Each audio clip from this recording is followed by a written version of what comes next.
Hello বন্ধুরা, কেমন আছো সবাই? আশা করছি সকলে ভালো আছো।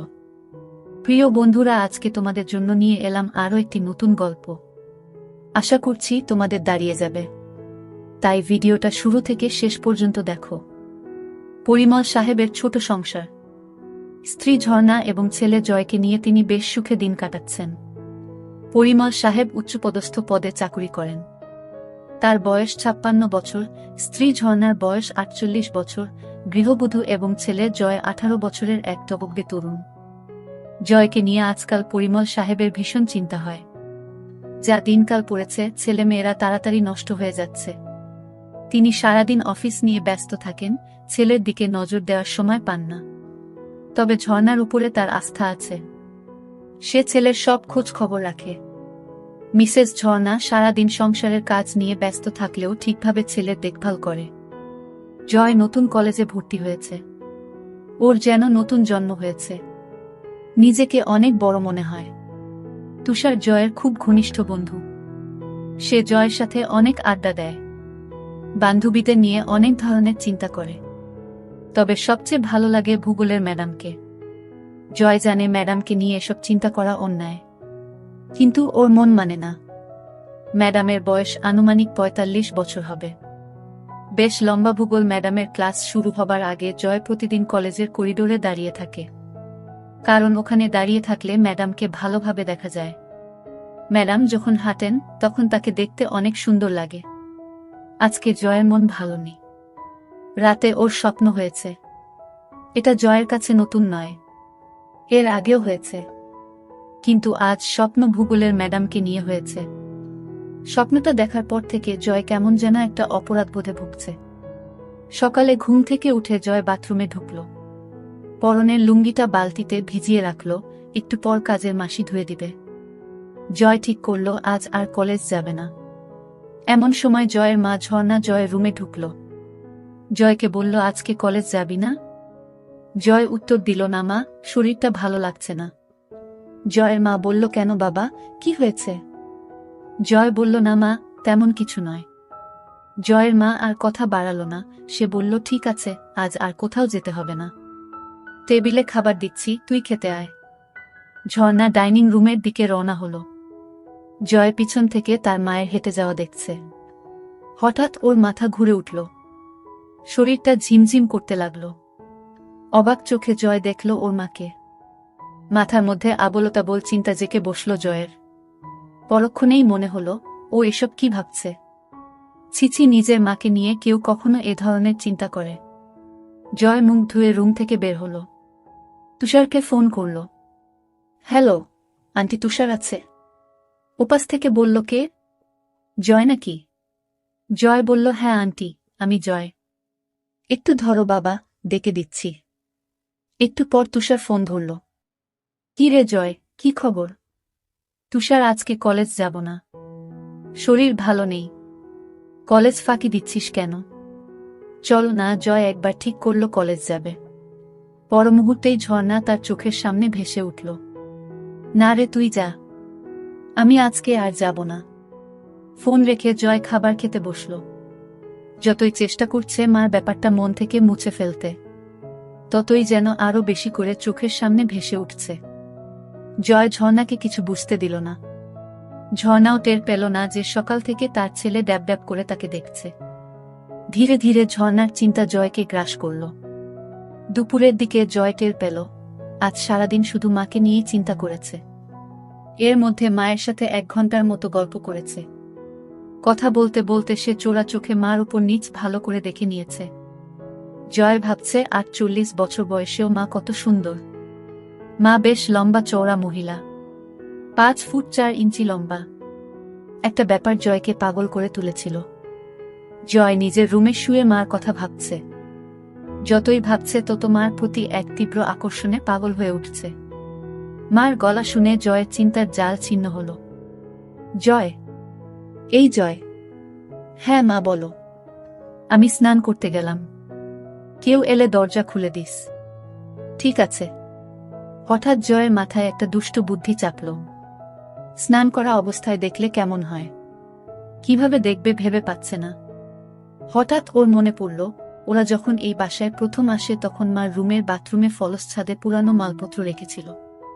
তখনই খেয়াল করেছিল ছাদে 2 ইঞ্চি একটা ছিদ্র আছে। শুধু তাই নয়, ওই বাথরুমের ছাদে তার রুমের বাথরুমের ছাদ থেকেও যাওয়া যায়। জয় এক লাফে ওর বাথরুমের ছাদে উঠে মার বাথরুমের ছাদে গেল। ছাদে একটা কাগজের কার্টুন বিছানো রয়েছে। জয়ের বুক টিপটিপ করছে, হাত কাঁপছে। কার্টুনটা সরালেই মাকে দেখতে পাবে। আস্তে আস্তে কার্টুন সরিয়ে ছিদ্র দিয়ে ভিতরে চোখ রাখল। মা এখনো বাথরুমে ঢুকেনি। জয় আর উত্তেজনা ধরে রাখতে পারছে না। ছাদে বসে মার অপেক্ষা করতে লাগল। কয়েক মিনিট পর মিসেস ঝর্ণা বাথরুমে ঢুকল। জয় নিঃশ্বাস বন্ধ করে দেখতে লাগল। ঝর্ণা টুথব্রাশে পেস্ট লাগিয়ে আয়নার সামনে দাঁড়িয়ে দাঁত ব্রাশ করতে লাগল। ঝর্ণা এবার শাওয়ারের নিচে দাঁড়িয়ে স্নান করতে লাগল। জয় বুঝতে পারল মা আর বেশিক্ষণ বাথরুমে থাকবে না। জয় হাতের কাজ শুরু করে দিল। 2 মিনিটের মাথায় জয়ের কাজ শেষ হয়ে গেল। ঝর্ণা বাথরুম থেকে বের হল, জয়ও নিচে নামল। দুপুরে মা ছেলে একসাথে খেতে বসল। খাওয়ার পর জয় নিজের রুমে শুয়ে একটা বই পড়তে লাগল। বইতে মা ও ছেলের অনেক গল্প আছে। সে মজা করে গল্পগুলো পড়তে লাগল। ঘণ্টা খানেক পর জয় শুনতে পেল মার ঘরে ফোন বাজছে। ঝর্ণা ফোনে কথা জয়কে ডাকল। জয়, ঘুমাচ্ছিস নাকি? না মা, বলো। তোর বড় জেঠির শরীরটা আবার খারাপ করেছে। বাসায় কেউ নেই। তুই যা তো বাবা। আশেপাশে কোনো ডাক্তার থাকলে সাথে নিয়ে যা।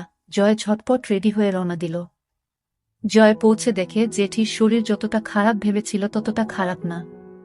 জয়ের জেঠির বয়স 50 বছরের মতো হবে। জয়কে জেঠি নড়ে উঠল। জয়, এসেছিস? জেঠি, তোমার শরীর কি খুব খারাপ? হ্যাঁ বাবা, সকাল থেকে শরীরটা খুব ব্যথা করছে। ডাক্তার ডাকবো? ডাক্তার লাগবে না। এখন কেমন বোধ করছো? ওই যে বললাম, খুব ব্যথা। কোথায় ব্যথা করছে? পিঠে আর কোমরে। ম্যাসাজ দিলে ভালো লাগবে? বুঝতে পারছি না। জয় ম্যাসাজ শুরু করল। কিছুক্ষণ পর জয় বুঝতে পারল জেঠির ব্যথা কমছে। ভালো লাগছে জেঠি? হ্যাঁ বাবা, খুব ভালো লাগছে। ঘুম ঘুম ভাব হচ্ছে। ঠিক আছে, তুমি ঘুমাও। কয়েক মিনিটের মধ্যে মিনু ঘুমিয়ে গেল। তার নিঃশ্বাস ভারী হয়ে উঠল। এদিকে জয় বাসা থেকে বের হওয়ার পর মা জয়ের রুমে ঢুকল। ছেলেটা সবকিছু অগোছালো করে রাখে। রুম গোছাতে গোছাতে ঝর্ণা হঠাৎ বালিশের নিচে একটা বই আবিষ্কার করল।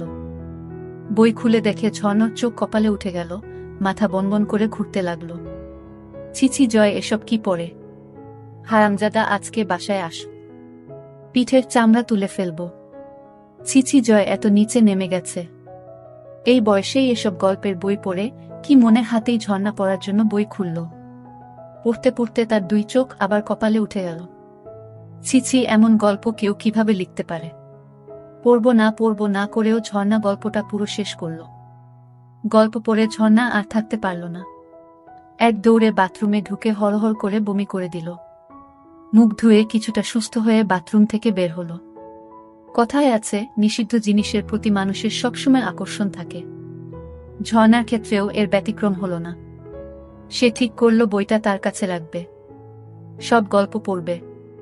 ঝর্ণা নিজের ঘরে ঢুকে বিছানায় আয়েশি ভূমিতে বসে বইটা খুলল।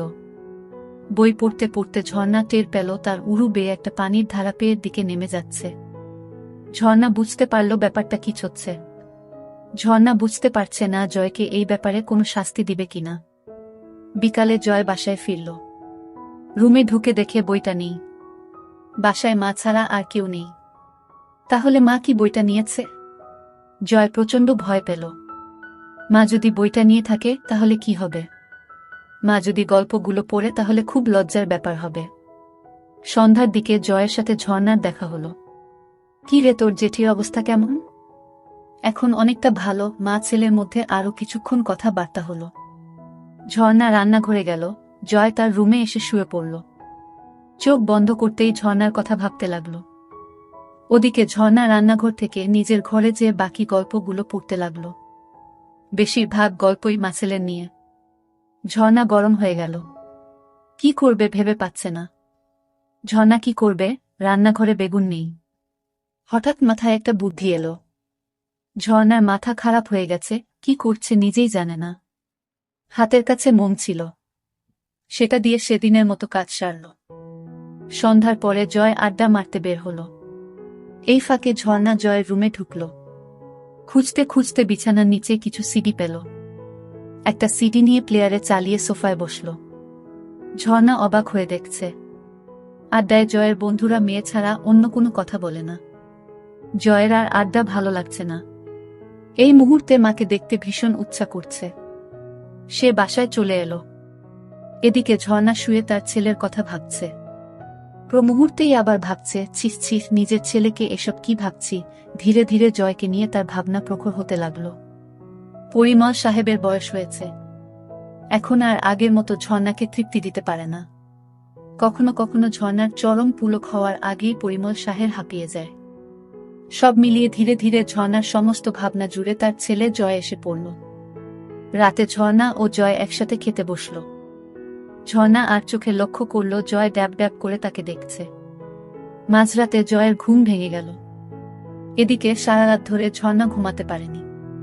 যখনই চোখ বন্ধ করে তখনই জয়ের চেহারা ভেসে ওঠে। ঝর্ণা বুঝতে পারছে না কি করবে।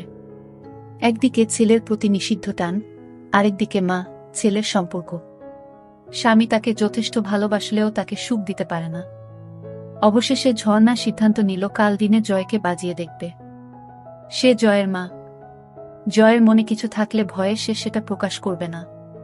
প্রথম সুযোগ তাকেই দিতে হবে।